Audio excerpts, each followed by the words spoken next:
یا ایھا الذین آمنوا لا تقولوا رائنا، یہ جو ہے نا اس آیت میں جو بات بتائی گئی ہے، دراصل یعنی جو مسلمان تھے نا، رسول اللہ صلی اللہ علیہ وآلہ وسلم کو متوجہ کرنے کے لیے رائنا کہتے. تو رائنا کا معنی تو یہی ہے، مطلب رعایت کرو یا ہماری طرف دیکھیے یا ہماری رعایت کیجیے.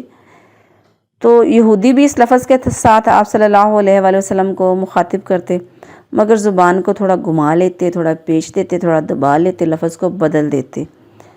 یعنی رائنا تھوڑا کھینچ دیتے، ان کے بعد یا لگا دیتے، یعنی رائنا کی بجائے وہ رائنا یا لگا دیتے، درمیان میں تھوڑا کھینچتے.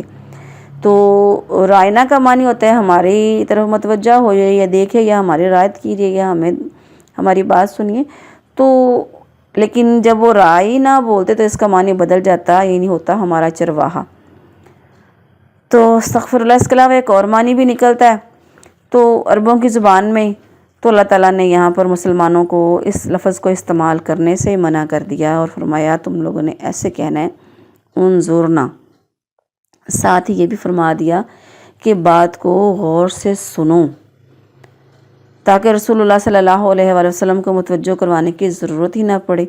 اس سے یہودیوں کی دشمنی، ان کی طبیعت کی شیطانگی، شرارت واضح ہوتا ہے. مسلمانوں کو ان کے اعمال کے علاوہ ان کے اقوال اور الفاظ کی مشابہت سے بھی منع کیا گیا ہے، کہ جیسے وہ الفاظ استعمال کرتے ہیں، جیسے ہمارے ہم مسلمان انگریزوں کے الفاظ استعمال کرتے ہیں، ہندوؤں کے استعمال کرتے ہیں، اس لیے مسلمانوں کو منع کیا گیا. کیونکہ اللہ کے نبی علیہ السلام نے فرمایا من تشبہ بقوم فہو منہم، جو انسان کسی قوم کی مشابہت اختیار کرے گا وہ انہی میں سے ہے.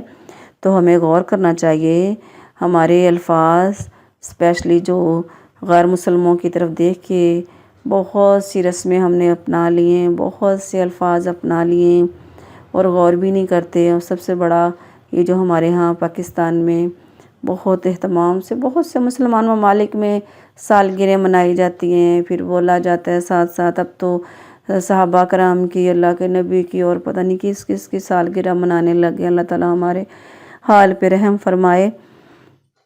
اس کے علاوہ بھی پتہ نہیں گود برائی کی رسم، کل کی، اور پتہ نہیں کون کون سی رہتے ہوئے.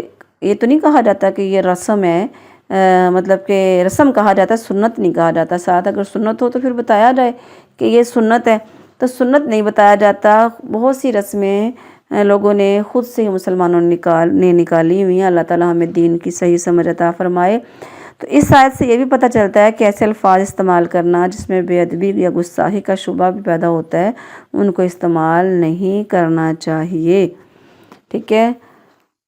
واللہ یختص برحمتہ، مشرکین عرب کے نزدیک رسول اللہ صلی اللہ علیہ وآلہ وسلم ایک نعوذ باللہ ایک عام آدمی تھے، اور وہ اپنے کسی عظیم سردار کی بجائے ایک عام آدمی پر وحی کا نزول ماننے کے لیے تیار نہیں تھے.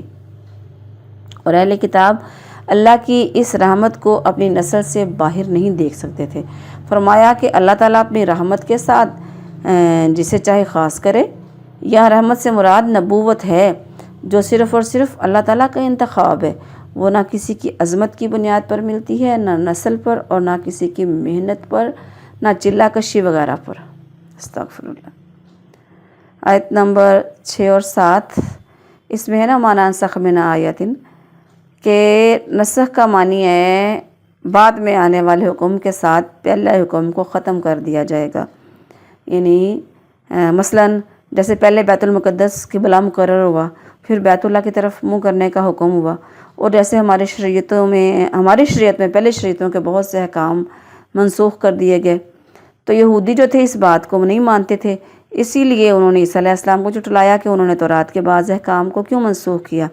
یعنی کہ بعض اللہ تعالیٰ احکامات منسوخ، پہلے وہ حکم آیا ہوتا ہے، پھر اس کو منسوخ کر کے اس کی جگہ پہ نیا حکم آ جاتا ہے، یا اس جیسا ہی کوئی آ جاتا ہے نا، بخیر منہا و مثلہا.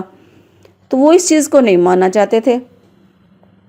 انہوں نے اعتراض کر دیا اس چیز کا کہ اللہ تعالیٰ کا پہلا حکم تھا، درست تھا، تو اس کو اللہ نے کیوں منسوخ کیا. تو اللہ تعالیٰ نے بتایا، اس کے کئی جواب دیے. پہلا یہ کہ اللہ کا نے کیا فرمایا کہ حکم دراصل ہوتا ہی اتنی مدت کے لیے ہے، تو یعنی جتنی دیر کے لیے وہ حکم ہوتا ہے اس کے بعد وہ ناسخ بن جاتا ہے، منسوخ بن جاتا ہے، ناسخ بعد میں جو حکم دے رہا تھا وہ ناسخ بن جاتا ہے۔ تو اس وقت تک پہلا حکم جو ہوتا ہے نا اسی کو ماننا ہوتا ہے جب تک نیا حکم نہیں آتا، ٹھیک ہے۔ جیسے اللہ چاہے، اللہ کے کام، اللہ تعالیٰ کا وقت بدلتا رہتا ہے۔ جیسے انسان کی پیدائش دیکھ لیں، پہلے نطفہ ہوتا ہے، پھر علقہ بنتا ہے، پھر مضغہ، پھر ہڈیاں، پھر جنین، پھر بچپن، جوانی، بڑھاپا، موت، قیامت، سب کچھ یہ نسخ کی صورتیں ہیں۔ حالتیں بدلتی رہتی ہیں ایسے، پھر موسم بھی بدلتے رہتے ہیں، انسان کی طبیعتیں بھی بدلتی رہتی ہیں۔ تو اللہ کا حکم جب اللہ نے جیسا چاہا کر دیا، جیسا حکم چاہا دے دیا، پھر اس میں چینجنگ آ گئی۔ اس کے علاوہ جیسے مثال کے طور پر اللہ کے نبی علیہ السلام نے حدیث میں ایک پہلے حکم دیا تھا کہ قبروں کی زیارت سے منع کیا تھا عورتوں کو، پھر اللہ کے نبی نے فرمایا کہ جایا کرو، سارے لوگ ہی جایا کرو، عورتیں بھی مرد بھی، تاکہ موت یاد رہے۔ تو بعد میں پھر پہلے والا حکم منسوخ ہو گیا، بعد والا حکم اہم ہو گیا۔ آیت نمبر 108، یہاں پہ کیا بتایا جا رہا ہے؟ پیچھے ہم نے پڑھا تھا نا گائے کے واقعے میں کہ زیادہ سوالات تم بھی نہ کرو۔ مسلمانوں سے بھی کہا جا رہا ہے، اہل کتاب سے بھی کہا جا رہا ہے، جیسے موسیٰ علیہ السلام سے ان کی قوم نے سوال کیے، تم بھی نہ کرو کہیں تمہارے عمل ہی نہ ضائع ہو جائے۔ تو اس میں یہی بات بتائی جا رہی ہے کہ سوالات وہی اترنے کے درمیان سوالات نہ کرو۔ اللہ تبارک ہم کو قرآن مجید پر عمل کرنے کی توفیق عطا فرمائے، آمین۔ وما علیہ الا البلاغ المبین۔